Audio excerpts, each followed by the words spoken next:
Hello everybody, welcome back to That's Football, and it's a big day. Newcastle against Arsenal tonight, but Arteta is furious. He's angry, he's disappointed with Arsenal's lack of activity in the January transfer window. And I tell you what, this is something we have been talking about as a community for a long time. And Mikel Arteta can try and cover it up with new words and adaptability, but you can sense from that interview yesterday that he's massively disappointed. And I would focus in on this statement. We haven't achieved it. We are disappointed in that sense in relation to he said, look, we had a clear intention in the January transfer window, which is always there when a window is open, to explore the opportunities, to improve our squad with players that can impact it, and we haven't achieved it, so we are disappointed. I mean, that is a manager that sometimes takes the blame for the lack of a striker, very much putting that focus onto the club's failure to bring in a striker. Remember, they did bid for Ollie Watkins, and I you know what, I think there's a big difference between you're out with your mates and everybody's got a girlfriend or is married or a boyfriend, whatever, and one of your mates isn't, and you're saying, you should get a girlfriend. You should get a girlfriend. What about asking her on a date? What about thingies, mate? And they never do, and they never do. And you sort of like go, well, maybe they don't want one, but they should get one. But then when they actually do go on a date, and then they don't follow it up with a second date, and it was a great opportunity, you sort of like go, that's even worse from you not doing it, because you've actually shown that you are interested and then you've ruined it. And I think with Arsenal, the attempt to get Watkins, the talks with Sesko, and to end up with nothing, I think it is a risk. And Arteta was asked about that. He said, well, is it a risk? And he said, it's not a gamble, it's a reality. I think we have to face the reality as well that we have. So we're going to have to evolve and have more and more players from the academy and the ones that are here to be fitter for longer. I mean, for me, that's a bit of a white flag. I'm going to have to use youth players, and I'm going to have to hope that players that I've got stay fitter for longer. I think for the first time, it's an admission of frustration from Arteta that matches that of the Arsenal fans, and in a sense matches it from external fans who are looking at this title race and going, Liverpool are going to win this league unless Arsenal do something ambitious. And tonight's game, which we're doing as a watch-along, funnily enough, because I think this, out of the two, is the better game. I think Liverpool will turn Spurs over quite comfortably tomorrow at Anfield, whereas tonight, even though it looks like at 2-0 down, Newcastle have got it at St James's Park, Newcastle have lost their last two games in the Premier League there, and Arsenal look very good at the weekend. So I think that I think Arsenal can do it tonight. But funnily enough, it sort of fits into what we're talking about here. They're going to Newcastle. They need to score goals. That thing that they need that they didn't get in last summer's transfer window and this January transfer window isn't there again. So imagine Arsenal go to Newcastle today. They have the chances and they still go out. It will be there in 4K again. Why did we not get a striker? And I think that is what Arteta's frustration is. And I think that, I find it frustrating. I find it really frustrating. I find it so frustrating because it's, in a way, it's a bit different. It's a bit similar to what happened with Man United and Spurs. And I was talking about this on the United stand. Some Man United fans and journalists are going, Man United were right not to spend 8 million on Tell. Ha ha ha, look at Spurs. But I look at it and I go, it's a lot of money, but 8 million for a loan deal isn't that out of the ordinary. We got about that for Sancho from Dortmund last year when he got to the Champions League final, and they covered his wages. So when you're desperate, you pay a bit of a tax in the second half of the season.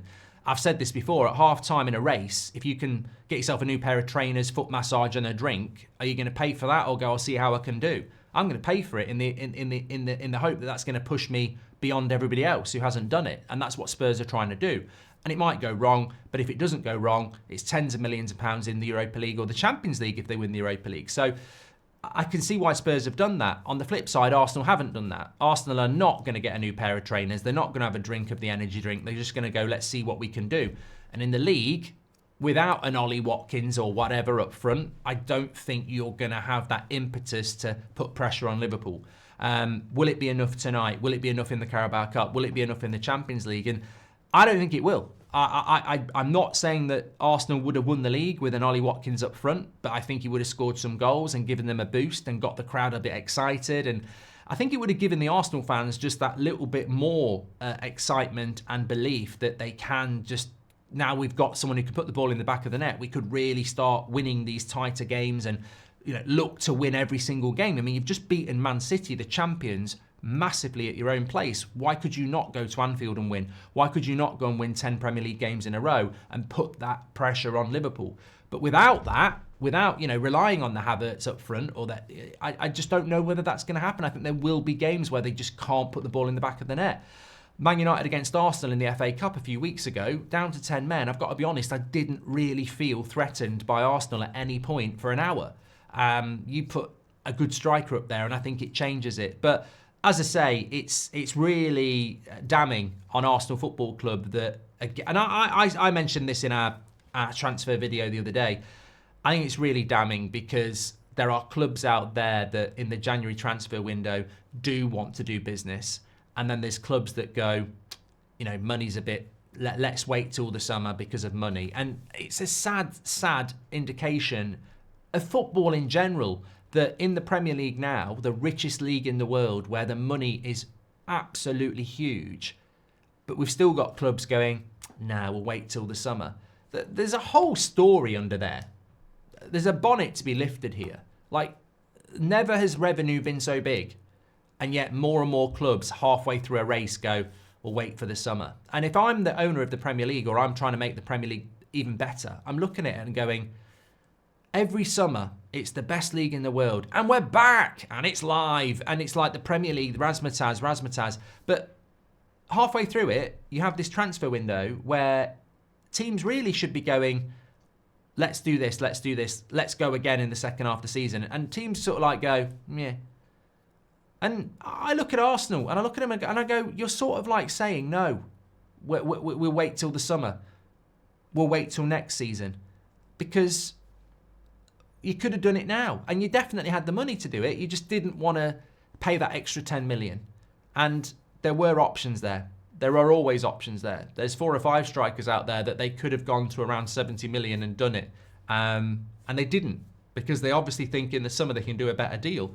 And I think it's a shame, and I think Arteta clearly thinks it's a shame, and I think Arsenal fans clearly think it's a shame. And I'll go back to what I said the other day as well.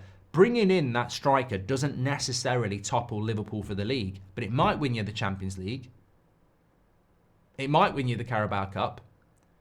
And what it certainly would do is give that player time to adjust so that next season they hit the ground running. Next season with your striker, what if in the first 4 games he hasn't scored a goal?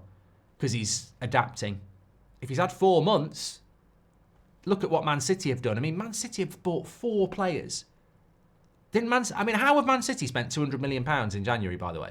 I mean, are we now just admitting that Man City are going to dominate football for the next 5 years again because the 1-1-5 stuff is not going to happen, and basically Man City's punishment is just to be shit for a few months and everyone will go, oh, they're shit now, and then they'll be brilliant again. I mean, I know it's a conspiracy, but I do find it incredible how Man City have suddenly really shit at the point where the Premier League and them are having a court case. And I'm not saying they've both had a chat and said, can you just be shit for a few months so that when the result comes out that you've got off with it, everyone can go, well, at least they're shit, and then next season you can be good again. But £200 million, and they're nowhere near Arsenal, and then Arsenal don't do it. Madness. Get your comments in, smash a like on the video, and don't forget we are live for the watch along tonight. I think Arsenal can do it, even without a striker. I think it's going to be a good game tonight. Take care. Speak to you in a bit.